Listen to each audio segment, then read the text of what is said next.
Regdar had proven himself in the Feydarks against both bandits and orcs, and had been noticed by one of the guildmasters of Feydark's champions, the Rangers of Kellethin. Rand's Sunfires heard distressing rumors about a haunting south of Butcherblock being exacerbated by the workings of Khazak Thul, and dispatched Regdar to stomp out any hold that the Faceless might take from Feydwar. Making his way to the estate, he finds that Rand's information woefully underestimated the threat that the undead posed. Rather than simply walking in and destroying whatever bound the evil to this place, he had to carefully fight his way to even make it into the estate, relying on help from other adventurers who had also been drawn to the ruin. They battled their way through the first floor of the estate, fighting legions of profane undead, including the hero Torklar Battlehammer, whom Regdar is glad to be able to put to rest. Eventually, the tides of undead push the adventurers out of the estate, but Regdar knows that his quest is far from over, and he must return to venture deeper and discover the source of the undead scourge. Hello everyone, my name is Rook, and I have returned. I hadn't been playing as much EQ for a bit, but I am back on the grind, and I'm making some new videos for you guys. I've been playing Regdar rather than Net, just because although enchanters feel a lot stronger and more capable, at least when your spells don't get resisted, I have some sort of pathological need to play a character that has a sword. I tend to swap around characters a lot because I don't get as much enjoyment from these games from gaining levels or items, but from the story that I have in my head as I'm playing. Doesn't mean that I've retired Net, but I just don't find a story as engaging as Regdar's at the moment. So in the second episode that I made of this series, I actually played Regdar through his teen levels in Lesser Feydark hunting the Nybright sisters, so he's workably equipped with some banded armor and a serviceable weapon. And although I have some extra cash at this point from the sisters' camp itself, I'm just going to sit on it for now. I've elected to journey to the estate of Unrest, as it's one of the most popular and widely regarded zones in all of Project 99. You can rely on groups grinding away in the zone at all hours. I've been playing a lot of solo EQ in these past few videos, so I want to get back to grouping. I view that as the more engaging way to play this game as well. It's not even necessarily that grouping is a more efficient way to gain experience and items, but when you're playing by yourself, you have a smaller toolset to work with. The estate of Unrest is segregated into several discrete camps separated by level range. It's very simple to understand where to find monsters at any given level because they're separated by either walls or staircases. In the yard, you'll find monsters suited to players in their teens.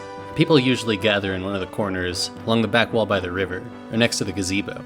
As an aside, this little river in Small Hill has a lot of random stuff in it. A rod, which is part of the lost spokes of the Wheel of Tartan, and a gnomish spelunker with his reanimated friend who are part of the Bard Epic quest. In any case, I'm a bit too high level for the yard, and it's not quite as interesting of a camp, even factoring in Shadow Piercer.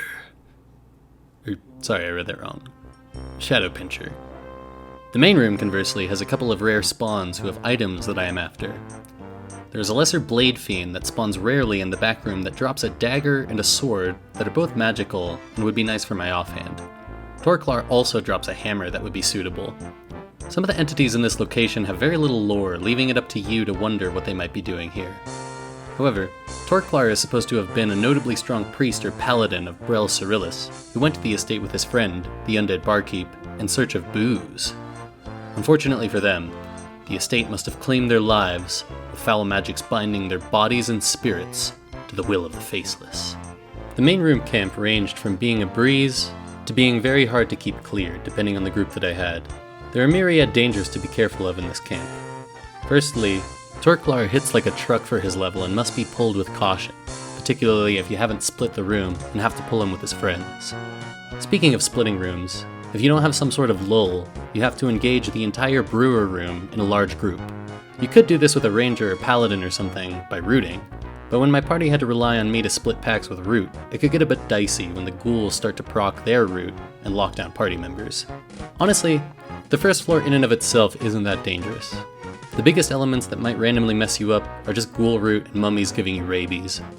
Nearly every time that this camp went sideways for me were when me or my group members were standing too close to the stairway. Mobs from the upper level will patrol across the stairway if the group upstairs isn't clearing them super quickly, and werebats or barbed bone skeletons can put a lot of pressure on lower level healers. However, if you fight near the wall opposite the stairs, you can generally stay far enough away to avoid pulling patrolling mobs wandering down from upstairs. This tip isn't about a danger per se, but it's worth mentioning because it came up for me. Ghouls, mummies, and ghosts are immune to non-magical weapons. When I got to this zone, it was right after I got to the level that I was able to dual wield, so I first entered with a fine steel dagger. But I swapped to a shield a lot of the time because I couldn't damage a good portion of the monsters in this zone with my offhand. This also applies to needing magical gloves and boots to punch or kick, and I'd assume a magical shield to bash. I'm not sure what you'd need to be able to slam ghosts, if you even need anything magical at all. I had a person group with me in this period who didn't have a magic weapon, and it was entertaining to realize that for certain fights, they may as well have just sat down and rested, because they couldn't have done any damage to the monsters that we were fighting. The largest and most recurring source of death was trains from the upper floors. The most direct route from the camp on the upper floor to the zone line runs right through this camp, so you might have to just cut and run on short notice.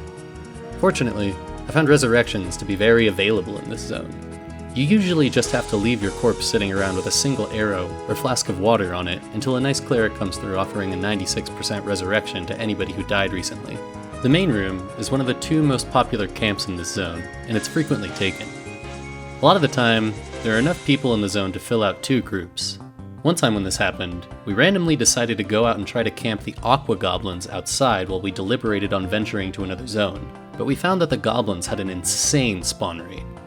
Every few minutes the entire camp respawns, meaning that we were essentially chain-pulling at-level monsters. There are a few patrolling creatures, but mostly nothing to worry about. It can be annoying if you get a runner that makes it all the way into the water, but that's not a very big deal. This camp is safer than the main room because there's almost no chance of somebody training higher-level monsters on you. However, the Aqua Goblin Shamans are able to both blind and root you, so they're worth focusing in a multi-pull. The experience at this camp was surprisingly good, and this ended up being a recurring place for me to catch some experience when I couldn't get a group in Unrest itself. The only thing to worry about out here is Dwigus Loader, who is level 35 and patrols around the hill that you'd naturally sit on when camping these goblins. I think he has a rat that is a placeholder because we didn't have to worry about him until after we'd killed a cauldron rat a handful of times, and then he walked right back in along the same path that the rat took. He looks like every other goblin as well, so you have to keep an eye out if the patrolling goblin that's coming in is another pull, or if he's going to wipe your entire group. The goblins themselves drop an okay amount of cash, and can drop bronze weapons. The shamans can also drop a totem that's decent for newbie casters. The mariners and title lords have bows and shoot arrows at you, so keep that in mind. However, that also means that they drop arrows, which is nice for a ranger like me that pulls with his bow sometimes. The estate of Unrest was originally built by an erudite known as Nicadius Quellborn. Nicadius was a priest of Quellius and a composer.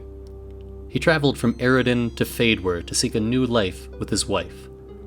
While on the voyage, his wife delivered a daughter who they named Jessica, but died in childbirth.